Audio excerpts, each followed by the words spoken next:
With the lifeless blood orcs lying at your feet, your attentions now turn to the human in his dirty robes. He is staggering about in fear for his life, his eyes tilted slightly towards the ceiling. He says blah blah blah blah blah blah blah blah blah, which says, "Have mercy on a blind man, whoever you are." Yes, he's blind. "If you are foe, then leave me be. You are strangely silent. Who are you? Do you understand me? My God, intruder, if your plan is to do away with me, then do it quickly, otherwise be off with you. If you can understand the human, turn to reference 200. I can understand him because I've translated, but I don't have the items I don't actually have the right item yet, so I'm not going to turn to 200. So what is it to be? Is my misery enough? Show charity. Give me gold and feed me, or leave me be. So what do I do? I'm not turning to 200, so I can either feast on the blood orcs, kill the man, or just leave. He said if I plan to kill him, then do it quickly. But at the same time, he said have mercy, so I think I'll just feed on the blood orcs. I don't really see the point in killing the scrawny old guy. He's not doing anything. So turn to 420. You settle down on the floor and begin to feast on the fleshy legs of the first blood orc. The taste is not pleasant, but you are hungry. The bearded human continues to stumble around the room, talking in an excited tone. Eventually he comes close to you and trips over the body of the other blood orc. His hand scrapes across your back and he shivers with horror as he feels your scales and spines. He rises to his knees and begins to feel your neck and head. You're somewhat bemused by this and allow him to continue. But when his fingers rub across your mouth and feel your sharp fangs, he cannot contain himself anymore. Before he can even utter a scream, he faints and slumps to the ground beside you. You finish your meal and leave the room. So we've finished our meal of blood orcs and restore 4 stamina points, taking me back up to 14. Still pretty low. I guess we're just going to leave him unconscious on the floor. I don't have any gold or food to give him, so I guess we're not doing that. Turn to 138. I kind of want to go back and see what happened if I killed him now, but it's too late for that. You turn south outside the door and head down towards the next door.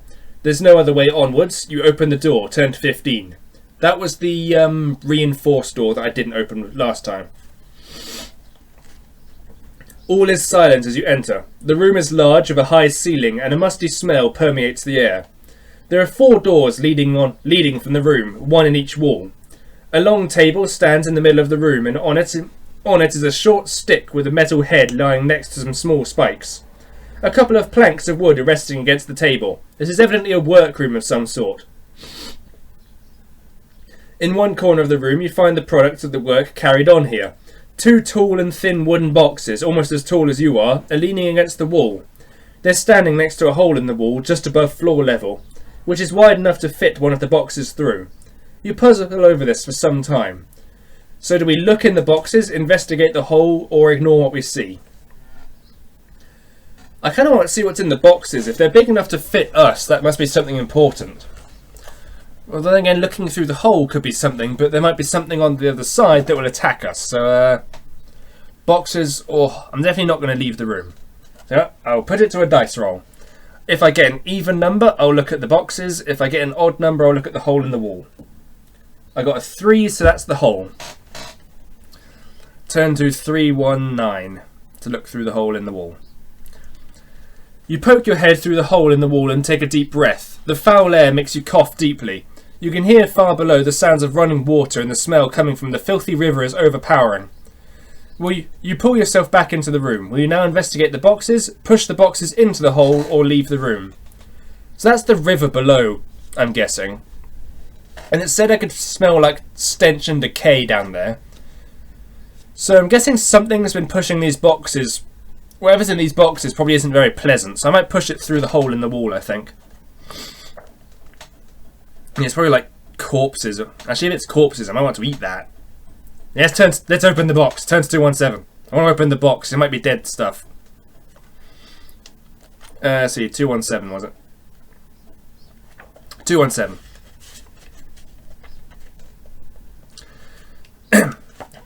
You step over the 2 boxes and shake one of them. Something soft and heavy bumps around inside.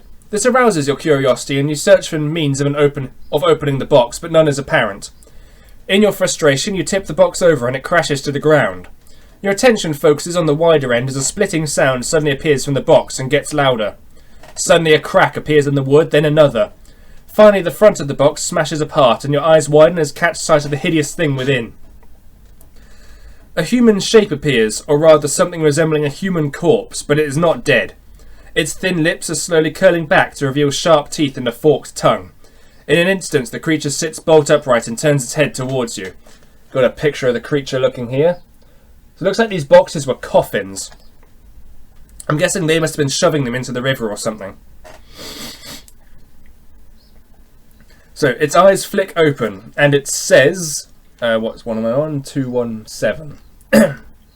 It says, "Who disturbs the rest of the curse witches? Foul creature, you dabble with which you do not understand. None may interfere with our peace, save for Zaradin Ma, the Master. You must be taught to respect the sleep of the undead. You must be made to feel the wrath of the curse witches." I don't want to feel their wrath. The creature's eyes fix on your own. They glow white and you find you cannot break from the gaze. When its eyes finally close, you feel strangely lightheaded, as if in a trance. You step away from the corner and head towards a door in the east wall. You open it, step through, and the door closes behind you. Only then do your thoughts return to normal, but you are far from normal. You've been cursed, and until you're able to find someone who can remove the curse, your initial skill has been reduced by 2 points. Damn it! And your initial stamina by 5. Damn it! If your current skill and stamina points exceed these limits, you must reduce them as necessary. Now you may continue by turning. So our skill is now 7 maximum, and our stamina is now maximum 16. So that's not very good. And also we are cursed. Should have shoved those idiots through the... Should have shoved them through the hole in the wall. I'll teach them. You may continue by turning to 436. That's not good. We're probably going to get killed now. 436.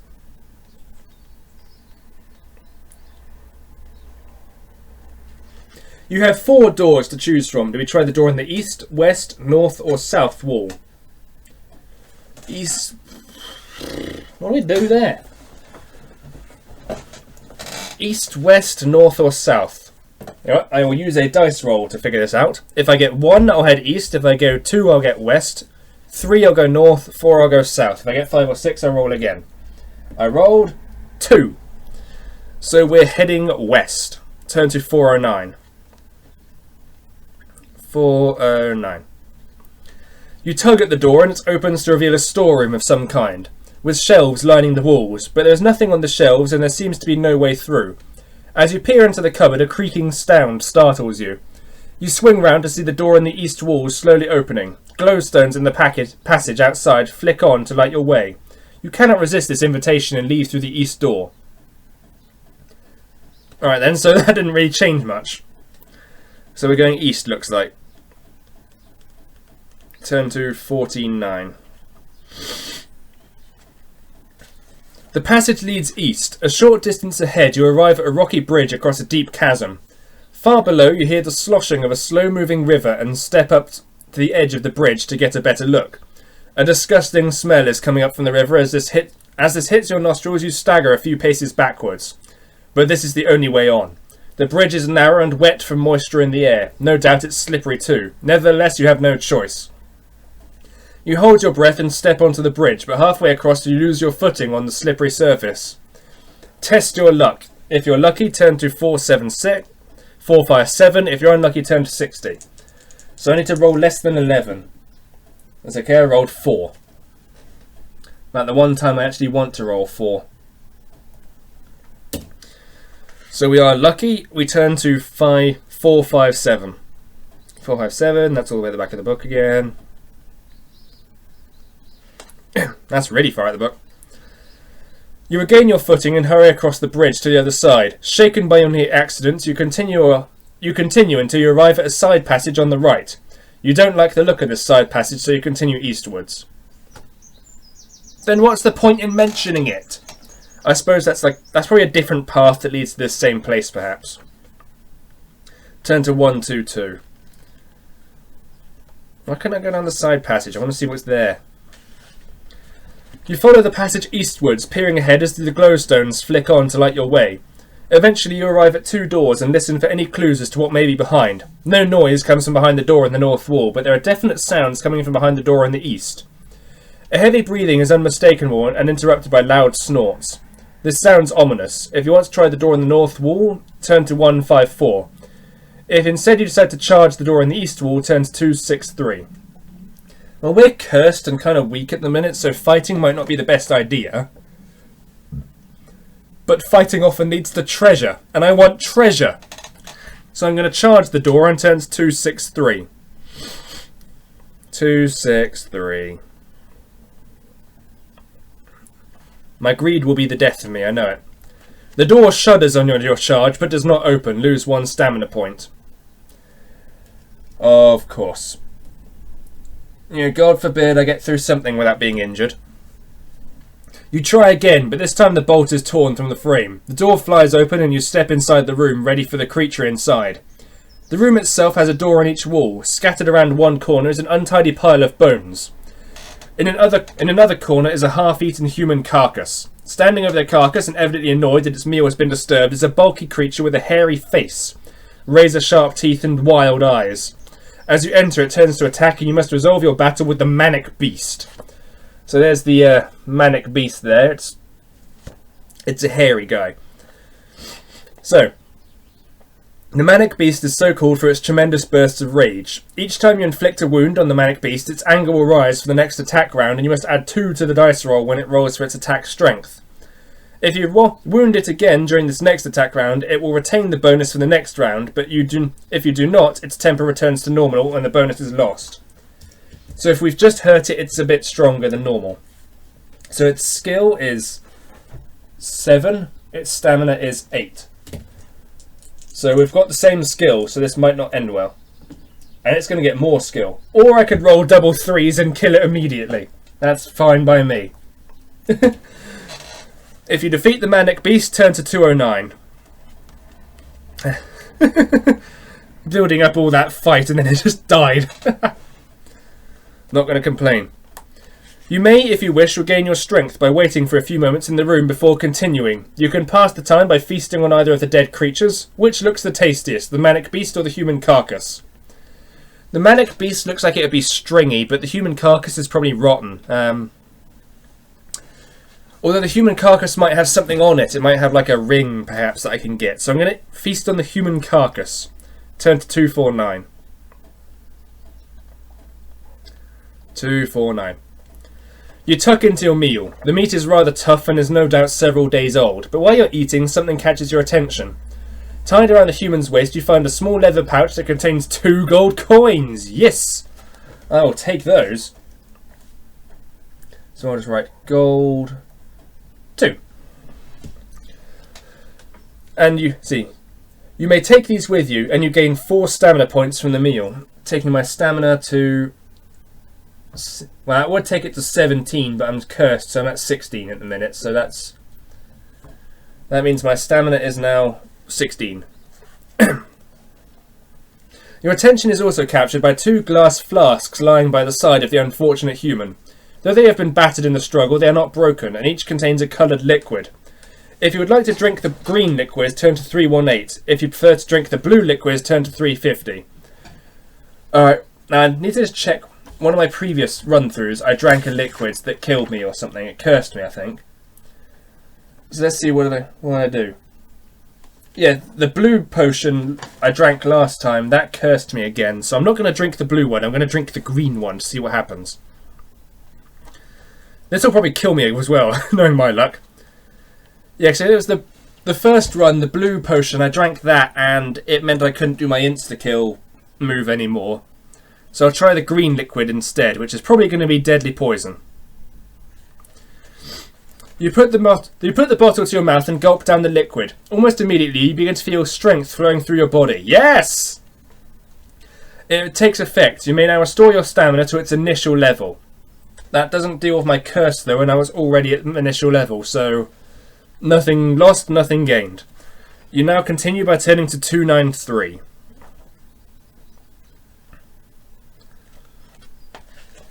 Yeah, we didn't really get much out of that, so oh well. You leave the room through a door in the east wall. The door opens to a dingy corridor which is quite short and ends at a wooden door. Said the word door a lot. When you listen at the door, you hear a conversation rising and falling in pitch as if 2 or 3 creatures, or humans, were locked in a long discussion. This is your only way onwards. Will you try the door and attempt to creep slowly into the room, or will you try to surprise whatever's inside by charging into the room, claws drawn? Trying to break down the door last time hurt me, so I think I might just creep in this time.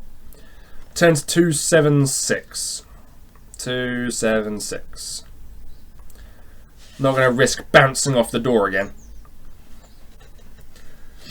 You carefully try the door. It creaks on its hinges but opens easily, allowing you into the room. You're ready for the creatures inside and hope to surprise them, but when you enter, it's you who are surprised at what you see. Turn to 161.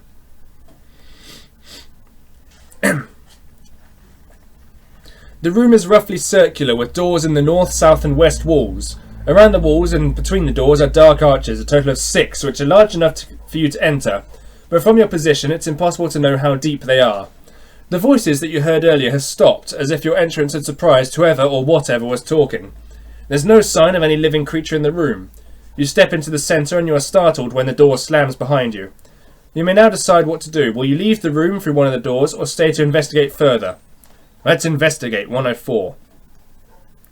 I think this had something good occur, if I remember.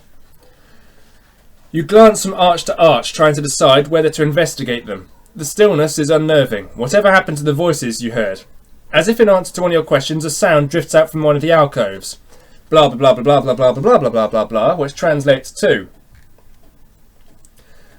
over here. Come over here if you want to learn great riches in these parts. Do you not understand the human tongue? Then perhaps you speak the troll language. There's more blah blah blah blah blah, but it's just gibberish that time because they're speaking troll. What about this? Is that better? Ah yes, maybe you can understand me.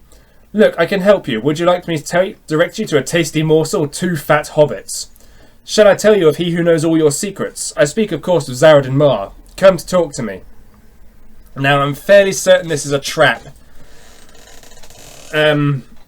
Yeah, I'm going to put my finger on the bookmarks just to see what happens. So, do you enter the arch and talk to the owner of the voice? So yeah, let's just see what happens if I do. I'm not going to, but I'm going to see what happens if I do. Yeah, it says you are intrigued by the voice and... yeah, come closer that I may speak to you in private. Actually, there's another choice there, so... yeah, let's investigate the voice properly. So I'm going to turn to page 323. You are intrigued by the voice and find yourself strangely attracted to it. It guides you towards one of the central arches in the east wall. Come closer that I may speak to you in private. No, not that arch, this one. That's right, have no fear. I'll tell you of the all-knowing one and tell you where to find some juicy hobbits. Just a little further. It's so long since I've enjoyed company, and I do so love to find out what happens in the outside world. You pass through the arch and look around. When your eyes have adjusted to the light, you see that you are standing in a short tunnel, which ends several paces in a dead end. There are no glowstones, but a glistening sheen covers the ceiling. At the end of the short passage is a shape you can just make out. It appears to be a human, sitting on the floor and leaning against a wall, a tattered cowl on its head. A leather flagon sits at its feet. Come closer, says the voice. My hearing is not good. May I offer you a drink? So we've got a picture there of the human. And you can just about see our shadow at the bottom as well. Fairly certain this is a trap. So do I approach the figure or try another arch? Yeah, I'm not approaching the figure because this is screaming trap at me. So I think I'll back away. Nothing that speaks my language can be good. I mean, I speak my language and I'm a monster. So we're trying the other way. You're suspicious of this mysterious figure. You back out of the arch and poke your head into the one next to it. This one is also dark, but from somewhere in the darkness you see a faint glittering, as if tiny raindrops are sparkling as they fall. You cautiously step in to investigate. You reach a pile of rubble lying on the ground. Stones are scattered about from a wall which has recently collapsed.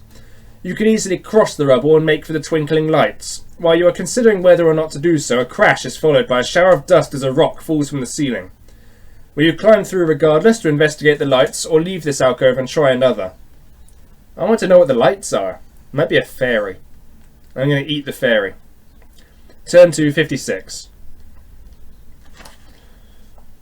56. You climb through the hole in the wall and hold your breath as you step through a cloud of settling dust. The area is not much deeper, and when you reach its end you discover what the glittering is. From high in the ceiling, a powdery trickle of elven dust is falling from the air. It drops gracefully down from the ceiling, glittering as it's fallen, but by the time it reaches the ground it's disappeared. The magical dust is showering you as you stand up looking at it, though you feel nothing.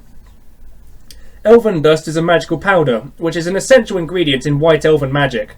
Though its effects may remain a mystery to you in the immediate future, you may well wonder about the significance of your find.